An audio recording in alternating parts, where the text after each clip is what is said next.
Houston, con uno de los investigadores pues líderes en el campo, el doctor Jair Suárez, pues ahí ha llevado una importante línea de investigación que nos va a presentar en esta historia con la esquizofrenia. La doctora Waltz ha tenido múltiples publicaciones y reconocimientos por los institutos de salud en Estados Unidos, el Instituto Nacional de Salud Mental, la Fundación de Brain and Behavior, que le ha otorgado varios reconocimientos, y bueno, pues ha trabajado también desde hace muchos años con la población latina en los Estados Unidos y la población México-americana, y bueno, pues es un gusto tener a Consuelo aquí en México. Gracias.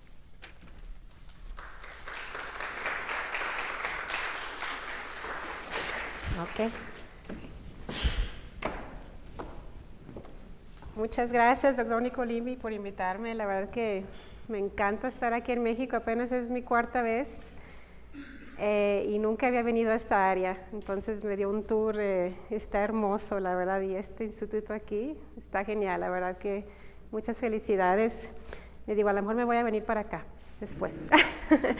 Pero bueno, entonces sí, como dijo el doctor Nicolini, yo tengo el programa de psiquiatría genética en mi departamento y trabajamos en buscar las causas biológicas de las enfermedades mentales. Mi enfoque personal es en la esquizofrenia. Mi investigación más bien se enfoca a la esquizofrenia y al trastorno bipolar, pero en mi laboratorio trabajamos con todos los médicos que ven pacientes de cualquier enfermedad psiquiátrica. Si tienen alguna pregunta en cuanto a las bases genéticas, vienen a mí, procesamos la sangre. Entonces tenemos muestras de pacientes de trastorno postraumático, de ansiedad, de depresión, de adicciones, de enfermedades de adicciones. Entonces cualquier tipo de enfermedad psiquiátrica investigamos en mi laboratorio. Pero entonces me gusta empezar con esta imagen donde se ven los síntomas de esquizofrenia. Y se dividen en tres tipos: síntomas positivos, síntomas negativos y síntomas cognitivos. Y lo que enseño es para enfatizar que ahorita en enfermedades psiquiátricas, tanto esquizofrenia como cualquier otra enfermedad, no hay ninguna base biológica para diagnosticar estas enfermedades. No hay ningún test de sangre que se pueda sacar la sangre y decir, si tienes esquizofrenia o tienes depresión. No hay ninguna imagen de cerebro, un test de imagen de cerebro que podamos decir tienes esto o tienes lo otro. Todo se basa en entrevistar al paciente, preguntarle cómo se siente, qué pensamientos tiene y observar el comportamiento del paciente. No es culpa de los médicos, es simplemente que no hay un diagnóstico. Entonces el problema es que hay mucho empalme entre los síntomas de las diferentes enfermedades psiquiátricas. Una persona con esquizofrenia puede tener síntomas de trastorno bipolar, por ejemplo, puede tener manía, puede tener depresión. Una persona con trastorno bipolar puede tener psicosis en algún tiempo de su vida. Entonces este es un problema porque los pacientes, a veces muy común, van de un diagnóstico a otro. Una vez se les diagnostica como esquizofrénicos y al mes siguiente puede decir el doctor, no, pues se me hace que ahora tienes trastorno bipolar o eres esquizoafectivo, que es una combinación de las dos enfermedades. Entonces, como se imaginarán, esto presenta problemas no tanto para diagnosticar y para el tratamiento, pero también para como nosotros, investigadores como yo, que queremos buscar las causas. Tenemos pacientes, si tenemos 100 pacientes con esquizofrenia, cada uno de ellos va a tener síntomas diferentes. Hay mucha heterogeneidad en los síntomas de los pacientes y esto nos causa problemas cuando queremos buscar las causas biológicas. Entonces ahorita estamos aquí, diagnosticando a los pacientes en cuanto a la manifestación exterior que se presenta en el exterior. Es como si, por ejemplo, hace 100 años no supiéramos nada de la diabetes y vienen dos pacientes a la clínica y uno le dice al doctor, estoy perdiendo mi vista, no puedo ver bien, y el otro le dice, no puedo sentir mis pies, los dedos de los pies. Entonces el doctor dice, Pues los ojos y los pies no tienen nada que ver, son completamente diferentes, deben ser dos enfermedades diferentes. Cuando sabemos que la diabetes se causa por el metabolismo del azúcar y puede tener diferentes manifestaciones en diferentes pacientes, es lo mismo que pasa en psiquiatría. Ahorita las diagnosticamos por la manifestación exterior. Cuando sabemos que las causas son genéticas, que hay mutación en ciertos genes que causan que las células no funcionen, esto causa problemas en el sistema neural y de ahí vienen los problemas de comportamiento. Entonces yo vivo aquí, en esta área, estamos buscando mutaciones en genes, pero ahorita lo que a mí me interesa más es saber cómo esas mutaciones afectan el funcionamiento de las células. Y de ahí vamos para abajo a ver cómo afecta el sistema del cerebro y luego el comportamiento. Entonces, quiero decirles un poquito de los genes. Sabemos, por estudios epidemiológicos que se han hecho ya por más de 30 años, que las enfermedades psiquiátricas, todas las enfermedades psiquiátricas, tienen una base genética. Pero también tienen una base ambiental. Y las dos cosas no se pueden separar en realidad, van mano a mano. En todas las enfermedades hay los dos componentes. El factor genético es muy fuerte en enfermedades como esquizofrenia o trastorno bipolar. Más o menos un 60-70% de las causas son causas genéticas, pero también hay un factor muy fuerte ambiental. Enfermedades como la depresión y la ansiedad es más o menos un 50-50%. Ahora, en cuanto a las causas ambientales, quiero describirlas ahorita. No voy a enfocarme mucho en las causas ambientales, pero solo quiero decirles que no se pueden separar. Es muy importante que siempre las tengamos en mente. En cuanto a esquizofrenia, lo que se piensa que las causas ambientales son infecciones que ocurrieron en el momento en que el cerebro se está desarrollando. Por ejemplo, durante el embarazo o durante las edades tempranas del niño, los primeros años de edad. Si se tuvo una infección en ese tiempo, esto puede ser el factor ambiental que en combinación con los genes luego hace que se desarrolle la enfermedad. También el estrés en cualquier momento de vida es un factor muy importante en todas las enfermedades psiquiátricas. El estrés, como voy a hablar más adelante, se ve que tiene algo que cuando la persona se está expuesta al estrés, en combinación con su genética, lleva a la enfermedad. Ahora, en cuanto al factor genético, quiero decir, no hay un gen, 2 genes, 3 genes, 4. Hay muchos genes que causan esquizofrenia o trastorno bipolar o depresión. Entonces, no es el gen en sí en el que nos tenemos que enfocar, sino la combinación de genes y en qué sistema esos genes están trabajando. Diferentes personas van a tener diferentes combinaciones de genes, ese es otro problema que tenemos. No hay 2 personas de diferentes áreas del mundo que van a tener el mismo tipo de mutaciones o en los mismos genes. Entonces, es la combinación de genes que nos lleva a la enfermedad. Si uno hereda, por ejemplo, una mutación en un gen, lo más probable es que no va a tener esquizofrenia. Va a tener a lo mejor algunos síntomas, pero esquizofrenia en su forma total, lo más probable es que no, porque lo que sabemos es que esos genes son los que se dice de efecto menor. Una mutación va a causar un efecto a nivel celular sutil. Entonces se necesita la combinación de genes. Ahora, sí hay casos raros en los que una mutación, por ejemplo, que una gran parte del cromosoma no está presente. En esos casos, esas son mutaciones muy, muy raras. Puede ser que una mutación sí lleve a la enfermedad, pero en la mayoría de los casos van a ser cierto tipo de mutaciones por polimorfismos de una base a otra base que tienen un efecto sutil. Ok, entonces, lo que pasa ahorita en el 2017, hemos avanzado bastante. Ya tenemos lo que se llama genes candidatos. Ok. Los genes en sí los llamamos genes de susceptibilidad, porque como les digo, no es una sentencia que definitivamente si uno hereda una mutación va a tener la enfermedad. Entonces uno es susceptible a la enfermedad si se heredan esas mutaciones. Ahora estamos en el área de que tenemos genes candidatos. Tenemos una idea de qué genes probablemente estén causando la enfermedad, pero aún no sabemos definitivamente si son genes causativos. Hemos avanzado mucho porque desde el 2003 se sabe la secuencia de todo el genoma, por supuesto, y ahora lo que pasa en estos días es que se han formado estos consortiums. Me van a disculpar mi español, a veces no sé cómo se dicen las palabras, pero lo que pasa es que ahora investigadores de diferentes partes del mundo están juntando sus muestras. Y esto es importante y fue necesario porque, como les digo, la diversidad en síntomas y el efecto sutil de una mutación hace necesario que se tengan miles y miles de muestras para encontrar algo a nivel significativo.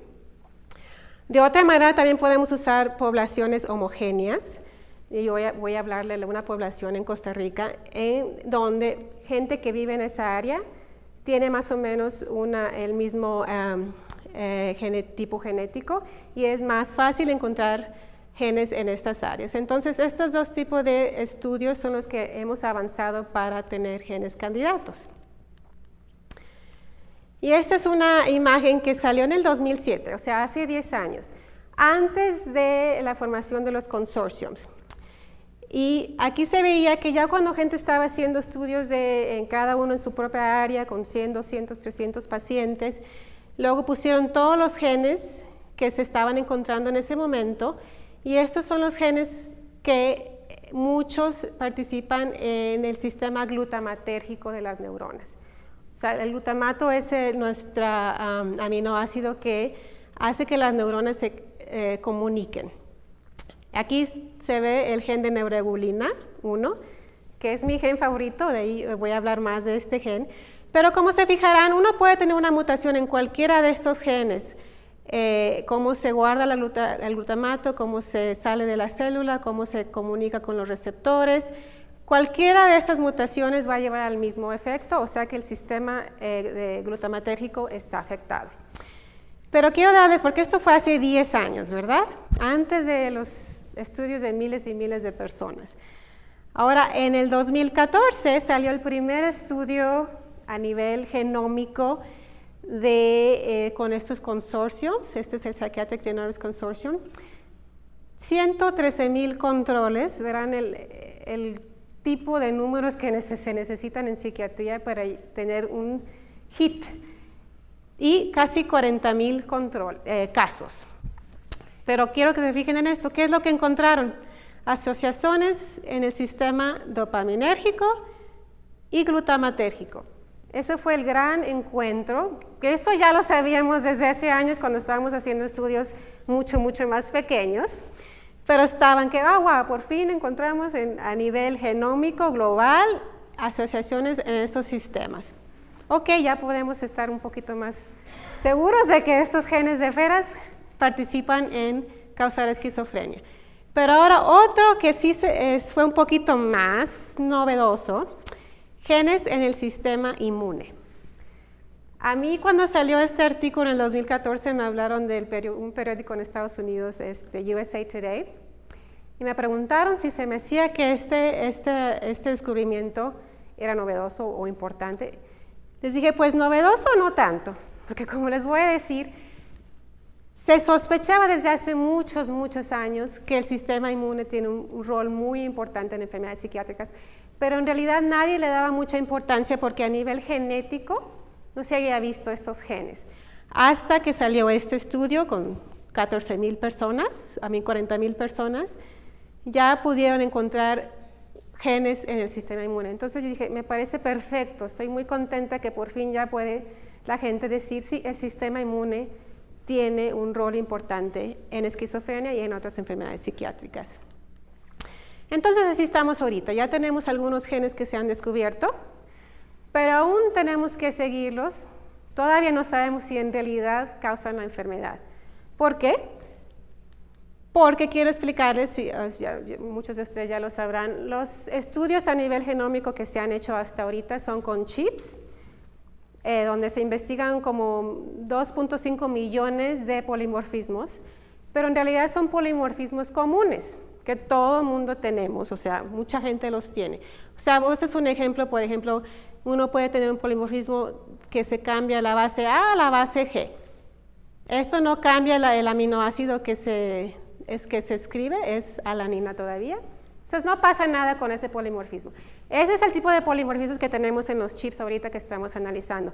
Entonces, estos polimorfismos no son los que causan la enfermedad, sino que están muy cerca de la mutación en la que en sí causa la enfermedad. Ahora lo que tenemos que hacer es secuenciar esas áreas en donde se encontraron los hits y buscar la mutación que en realidad es la mutación causativa. Ahora, por supuesto, ya podemos secuenciar miles y miles de personas de manera más o menos rápida, pero todavía es muy caro. O sea, todavía la mayoría de los investigadores, por lo menos yo, no puedo decir, por favor, secuencien a todos mis pacientes. No tengo el dinero para hacer eso. Todavía la mayoría de la gente hace estos chips y luego ya se encuentra un hit, se va y secuencia el área donde está el SNP. Pero en yo creo que unos 5 años o menos ya se va a poder hacer un poquito más barato y ya todos vamos a estar secuenciando en vez de hacer estos arreglos de chips.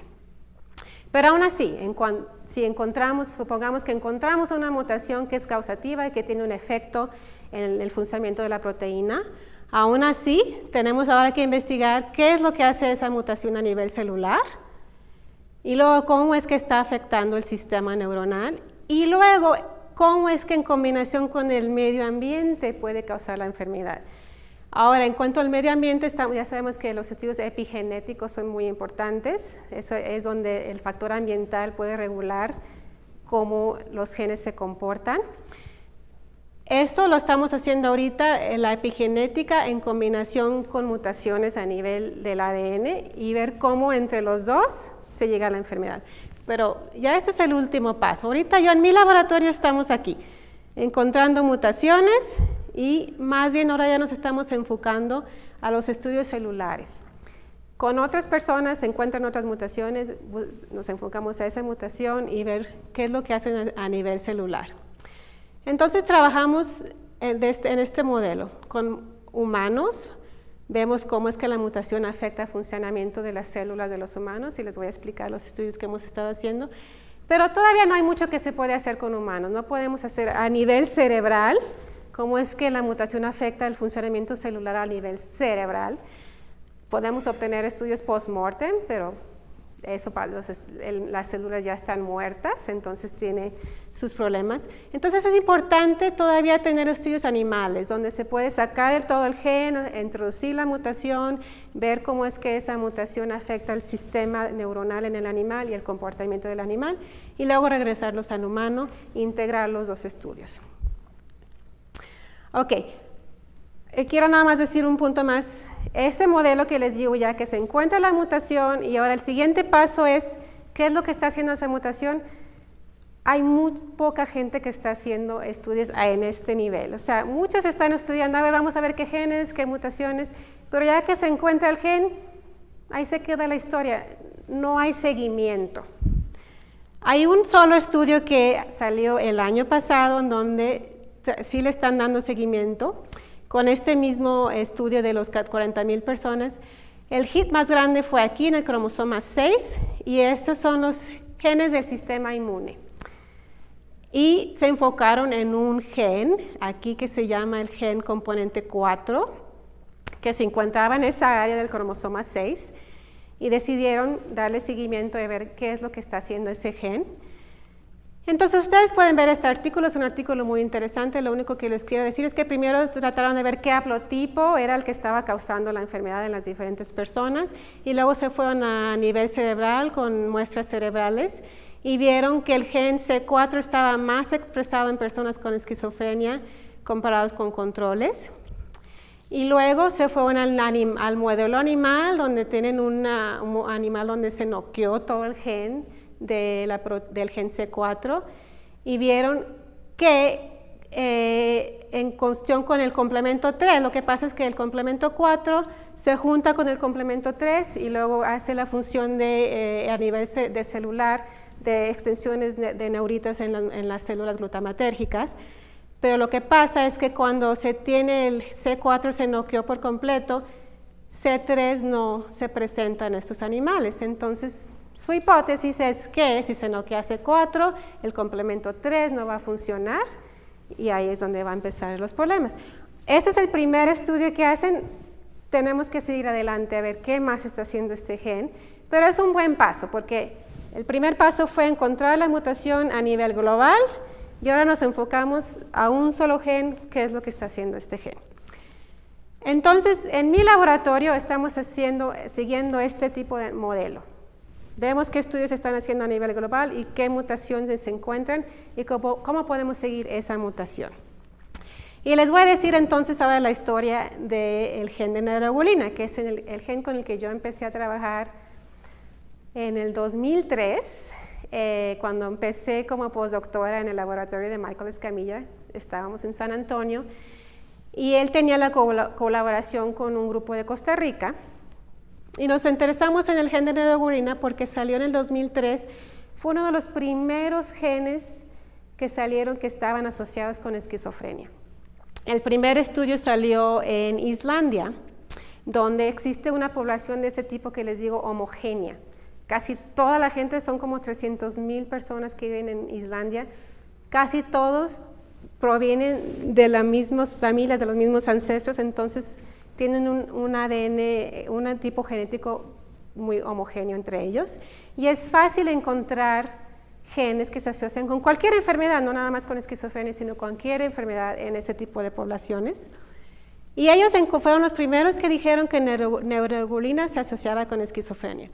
Después de ahí se hicieron estudios casi en todas partes del mundo, y en muchos estudios confirmaron que neuroglobulina se asociaba con esquizofrenia.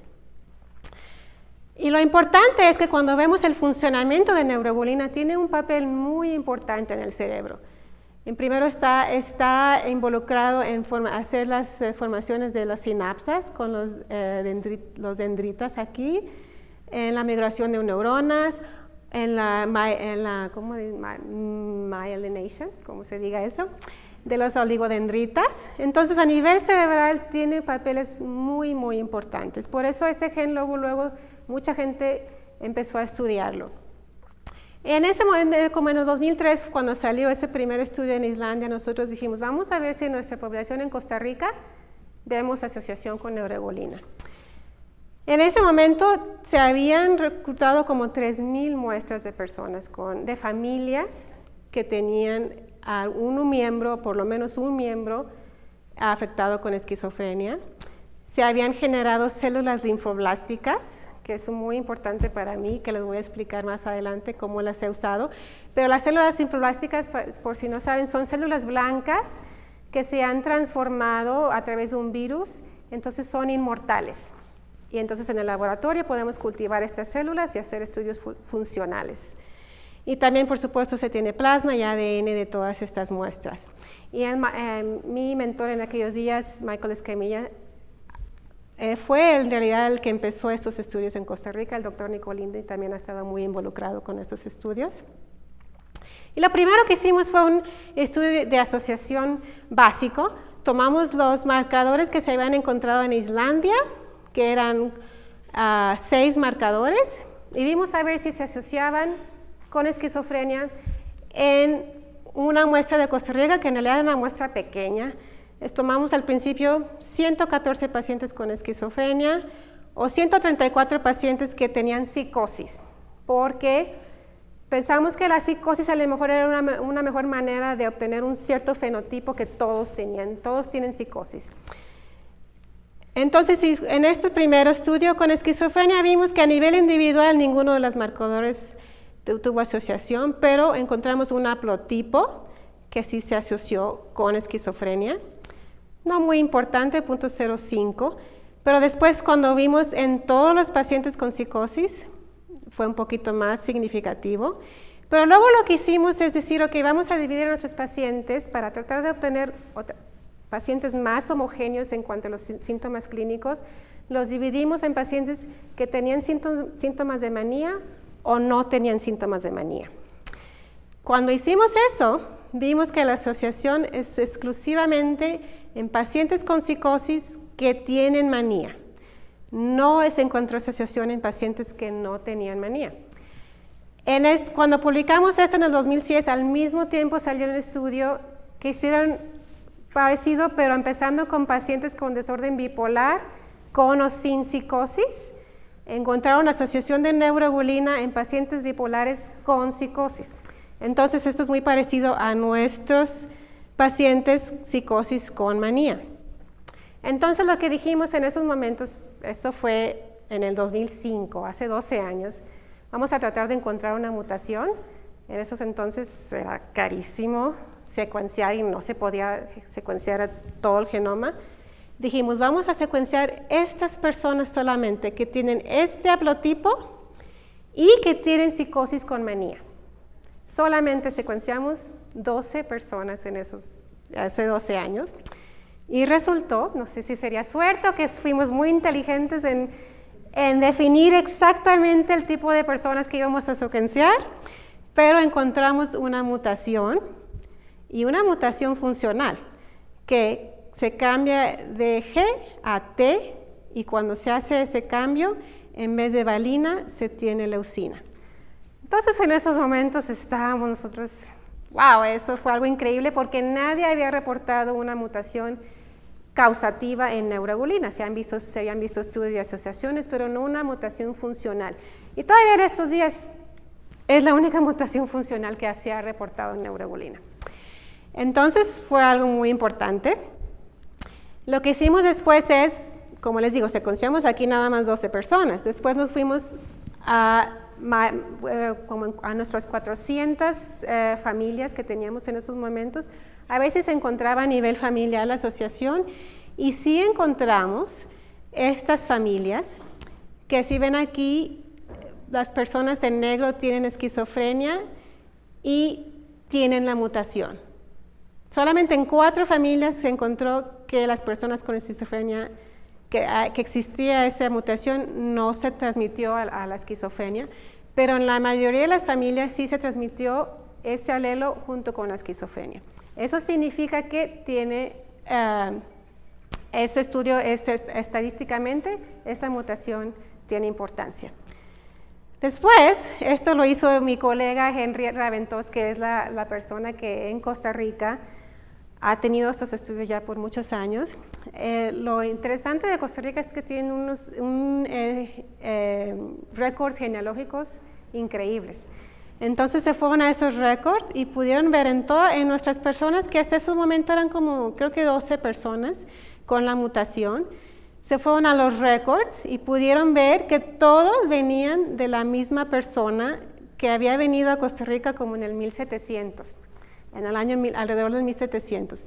Estas personas ahorita en Costa Rica no están relacionadas, no tienen nada que ver una con otra, solamente si se va 11 generaciones atrás se encontró el fundador en común. Entonces a nosotros nos encantó este estudio porque se prueba que en realidad en Costa Rica es como habíamos dicho, vamos a poder encontrar mutaciones que vinieron en algún momento y se han transmitido de familia a familia y ahora podemos encontrar mutaciones en esos genes.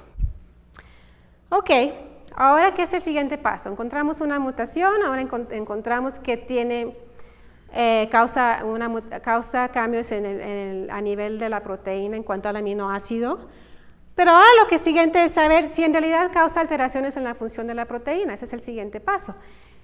Cuando primero reportamos nuestro estudio en el 2006, la mutación se encuentra aquí, en el área transmembranal de la proteína.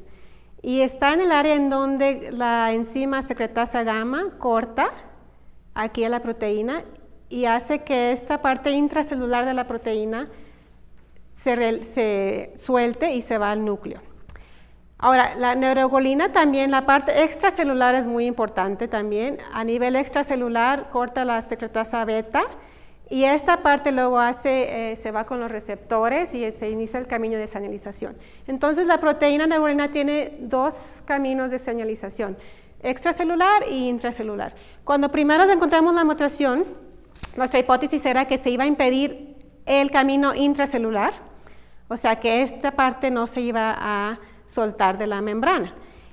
Después, en el 2008, extracelular e intracelular. Cuando primero encontramos la mutación, nuestra hipótesis era que se iba a impedir el camino intracelular, o sea que esta parte no se iba a soltar de la membrana. Después, en el 2008, extracelular e intracelular. Cuando primero encontramos la mutación, nuestra hipótesis era que se iba a impedir el camino intracelular, o sea, membrana. Después, ahora en el 2016, apenas el año pasado, hicieron un estudio en Alemania muy detallado donde investigaron nuestra mutación y confirmaron que en realidad con la mutación no se suelta esta parte intracelular, pero también lo que nosotros no sabíamos hasta el año pasado es que la mutación afecta como este péptido que se llama neuroglobulina 1 beta se suelta a nivel extracelular. Y este péptido también tiene un rol importante a nivel extracelular. Entonces, nuestra mutación, apenas el año pasado, se supo que la mutación afecta señalización en los dos niveles, extracelular e intracelular. Pero por mi parte, estos estudios me encantan porque ahora puedo decir, ok, ya se sabe a nivel proteína, tiene una importante afecta la función de la proteína. ¿Qué pasa ahora a nivel celular? Y ahí es donde yo me estaba enfocando. Cuando primero encontramos la mutación, empecé a hacer estudios funcionales ya en mi propio laboratorio, me di cuenta que la neuroglobulina tiene un papel muy importante en el sistema inmune. En aquellos días, como yo les digo, apenas estaba uno dando cuenta de la importancia del sistema inmune en enfermedades psiquiátricas. Estos estudios son los donde se encontró que neuroglobulina era protectora contra la inflamación. O sea, en causas de inflamación en animales modelos, si no se tenía presente la neuroglobulina, la inflamación se veía muy dominante, pero si estaba neuroglobulina presente, la cascada inflamatoria se reducía. Entonces ahí fue cuando yo me empecé a interesar en el sistema inmune, porque esto salió en el 2009, se estaba empezando a saber, déjenme les enseño que se estaba empezando a saber que en pacientes con enfermedades psiquiátricas, cualquier enfermedad en realidad, hasta ahorita, el doctor Nicolini sabe, si uno mide niveles de citoquinas en la sangre de enfermedades con pacientes psiquiátricos, las citoquinas inflamatorias van a estar elevadas. Eso se ha sabido por muchos, muchos años, pero apenas hasta hace unos años empezó a saber la importancia de eso. Se sabe que si hay un estrés a nivel periférico donde el sistema inmune se activa, se sueltan esas citoquinas en realidad pueden entrar al cerebro y afectan el funcionamiento cerebral.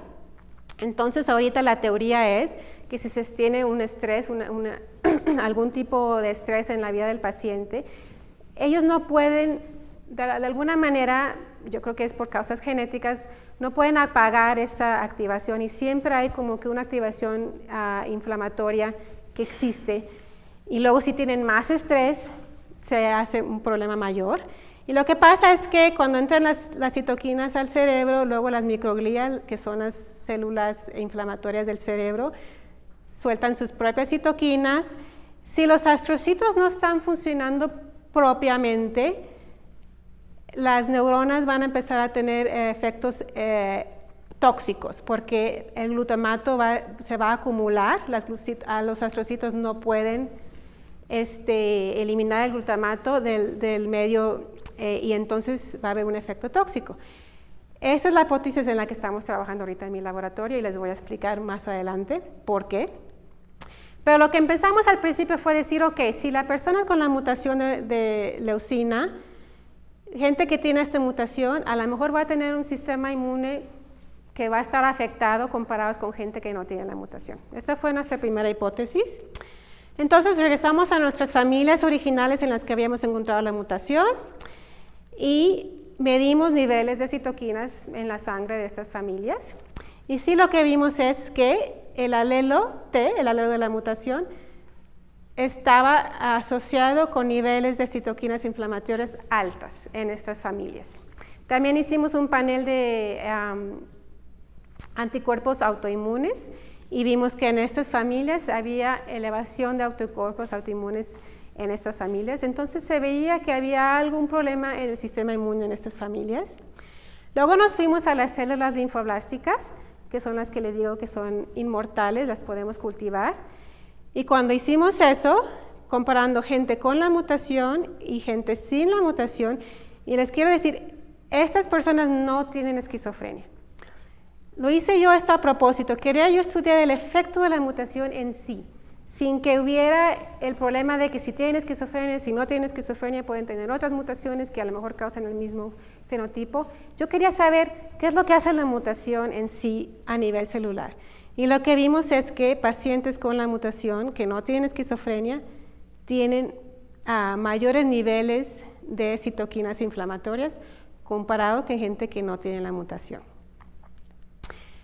Después, más o menos al mismo tiempo que salió nuestra publicación a nivel humano, a nivel animal, a modelos animales muy interesantes se publicaron también. Este es uno en el que el gen de neuroglobulina se ha noqueado, y lo importante, animales modelos de noqueo de neuroglobulina no se pueden noquear los dos genes, porque el animal se muere, no sobrevive los primeros días. Se tiene que noquear nada más un gen para que el animal sobreviva, pero aún así, cuando el ratón se expone a un modelo de estrés, lo que encontraron estos investigadores es que en el animal noqueado, las citoquinas están elevadas comparados con el animal silvestre. Entonces ellos propusieron que hay una relación, una interacción muy importante con el estrés, exposición al estrés, el sistema inflamatorio y neuroglobulina, que es más o menos lo que nosotros hayamos encontrado en nuestro modelo humano. Después, otro modelo animal salió muy interesante también. Aquí lo que hicieron fue que igual en el animal en el que neuroglobulina se noqueó, si ves las células neuronales, si se fijan aquí, las extensiones de dendritas en el animal knockout no están bien desarrolladas comparados con el animal wild type. Eso es normal, se ha visto en los animales, no es normal, pero es lo que se ve en los animales knockout en neuroglobulina. Luego estos investigadores trataron de rescatar ese fenotipo introduciendo la proteína neuroglobulina, y cuando introducen neuroglobulina en su modelo silvestre sí pueden rescatar el fenotipo, ahora sí se encuentran las extensiones, las dendritas, pero cuando introducen neuroglobulina con nuestra mutación no se rescató el fenotipo. Entonces lo que parece ser es que esta mutación es importante, este aminoácido de valina es muy importante para que se desarrollen los dendritas propiamente en las neuronas. Y si vemos a nivel más global, si en el modelo knockout, se ve aquí la espina dendrítica no está bien desarrollada comparado con el animal silvestre, y es lo mismo que se ve en un paciente con esquizofrenia. Si se ve aquí, la espina dendrítica no está desarrollada completamente como en una persona control. Entonces sabemos que el gen de neuroglobulina tiene un papel muy importante en el desarrollo de la espina dendrítica, y pensamos que ese alelo en específico de valina es importante para este funcionamiento específico de generar dendritas. Entonces estamos nosotros ahora con esta hipótesis, tenemos dos cosas. Una es que la mutación parece que causa más niveles de citoquinas inflamatorias, y otra parece que causa que las neuritas no se desarrollen propiamente. Lo que nosotros queremos investigar es que si las dos cosas están relacionadas. Si es que si uno tiene mayores niveles de citoquinas causadas por la mutación, esto es lo que causa que no se desarrollen las dendritas propiamente.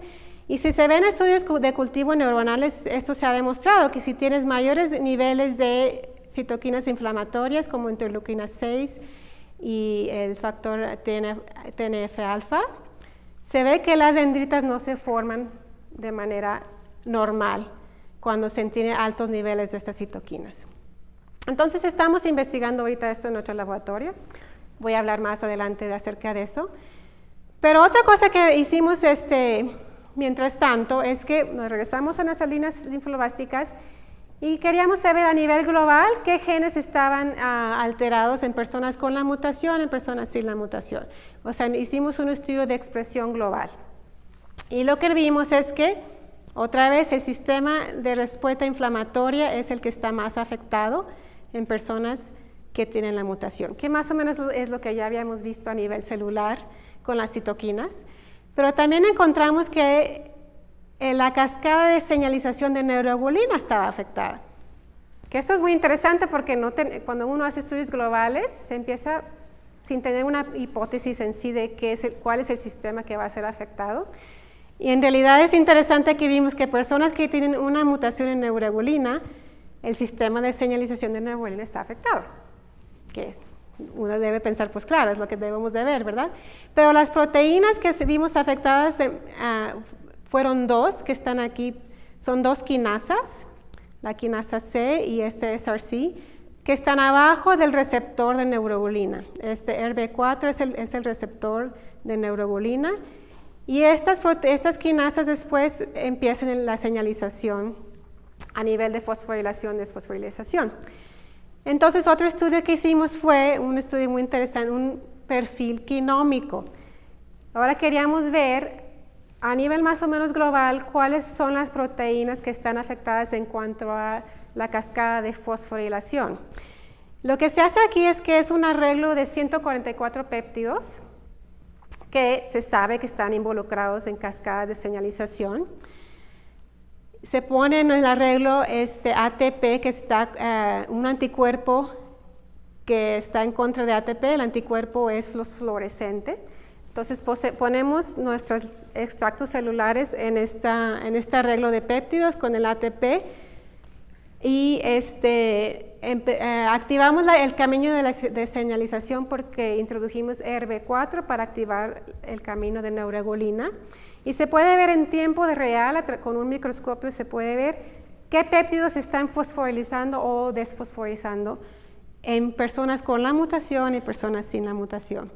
Y lo que encontramos es que cuando tenemos ERB4, que es el que activa la señalización, en personas con la mutación, la introducción de ERB4 no hace nada. No hay ningún cambio en personas con la mutación cuando se introduce el ERB4. En personas sin la mutación, sí hay un cambio con ERB4, o sea que el camino de señalización se activó, pero por alguna manera con personas con la mutación no se activó este camino.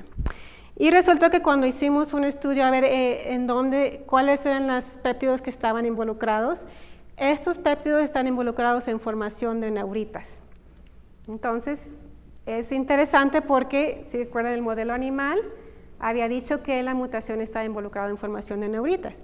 Entonces, si ponemos todo esto en el IPA, que es donde podemos poner y saber más o menos cómo interaccionan los diferentes factores, aquí vemos que las dos quinasas que encontramos que estaban a menor nivel en personas con la mutación están involucradas en el camino de señalización de estos péptidos que encontramos por el perfil genómico.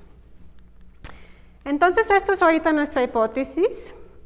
Si se tiene la mutación no va a impedir que se forme la parte intracelular, no va a poder ir al núcleo. Entonces, esto va a causar mayores niveles de citoquinas y va a causar que no se fosforilen los mediadores de formación de neuritas, y esto puede después llevarnos a la esquizofrenia. Esto es lo que estamos investigando ahorita, y lo estamos haciendo ahora con el modelo de neuronas derivadas de humanos. Se dice células pluripotentes inducidas.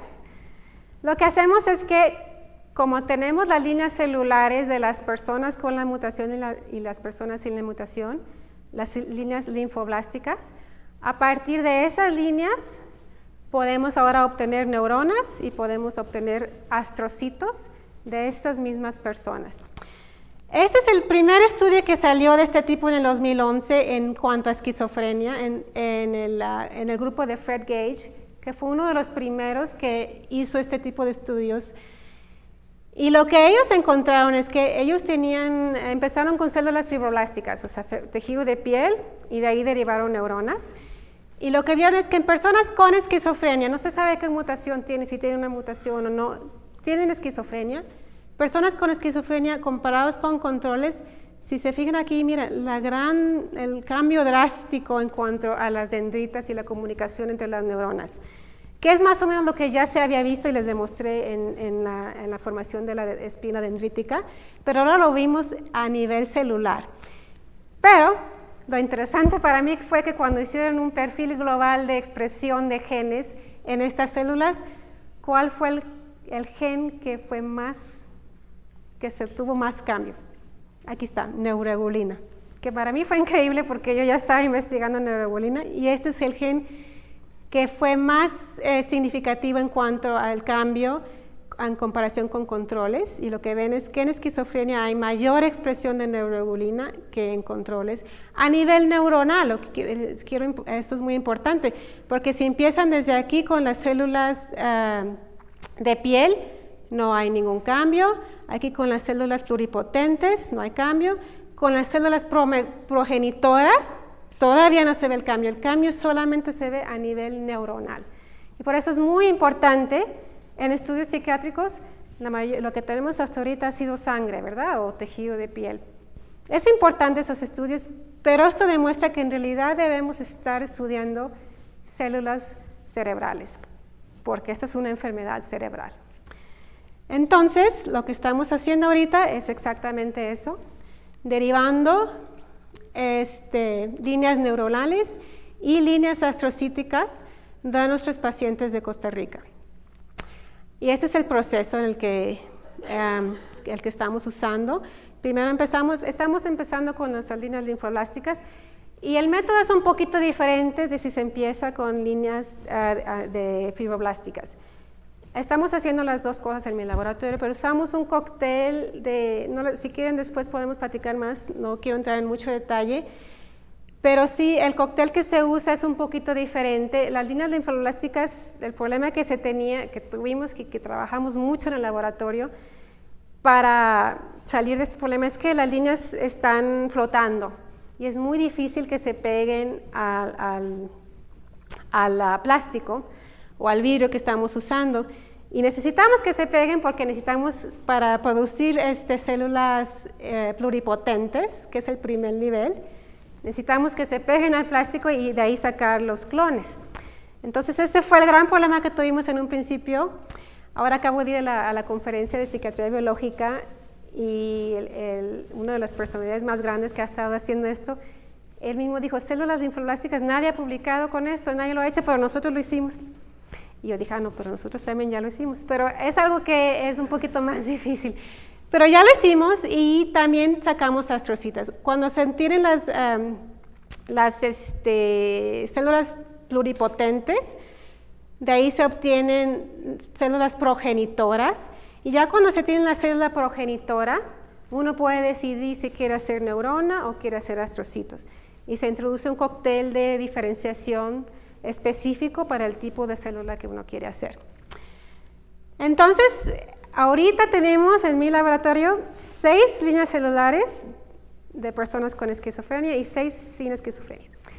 Es muy caro hacer esto, entonces uno empieza con grupos pequeños, pero esto es lo que todo el mundo está haciendo porque es muy caro.